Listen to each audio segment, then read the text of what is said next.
राहुल गांधी ने सोमवार को मोदी सरकार की विदेश नीति को सवालों के घेरे में खड़ा करने की कोशिश की थी, जिसके जवाब में प्रधानमंत्री मोदी ने उन्हें अमेरिका के पूर्व राष्ट्रपति जॉन एफ कैनेडी के पर लिखी किताब JFK's फॉरगॉटन क्राइसिस पढ़ने की नसीहत दे डाली। लेकिन सवाल यह है कि इस किताब में ऐसा क्या है जिसे प्रधानमंत्री मोदी ने राहुल गांधी को रिकमेंड किया, इसे समझ लेना चाहिए।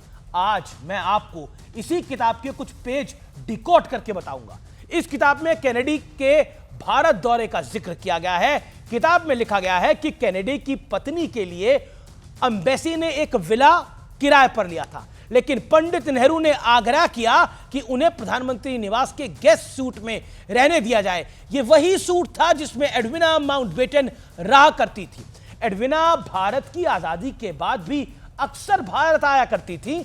मैं साफ कर दूं कि अभी तक कहा गया एक शब्द, एक एक शब्द इस किताब में लिखा गया है, ये मेरे शब्द नहीं है।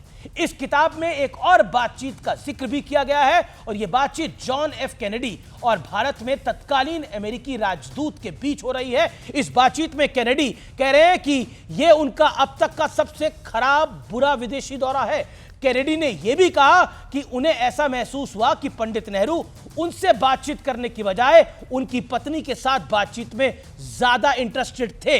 इसी किताब में यह भी दावा किया गया है कि पंडित नेहरू को देखकर ऐसा लग रहा था कि वो कैनेडी के साथ आए प्रतिनिधिमंडल से ज्यादा उनकी 27 वर्षीय बहन से ज्यादा रुचि लेकर बात कर रहे हैं।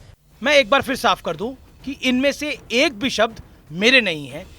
ये सारी बातें ब्रूस राइडल की किताब JFK's फॉरगॉटन क्राइसिस में लिखी गई हैं और प्रधानमंत्री मोदी ने इस किताब को राहुल गांधी के लिए रिकमेंड किया है। इसका लक्ष्य शायद कांग्रेस के सबसे पुराने और सबसे बड़े नेता पंडित नेहरू की विदेश नीति को समझाना रहा होगा।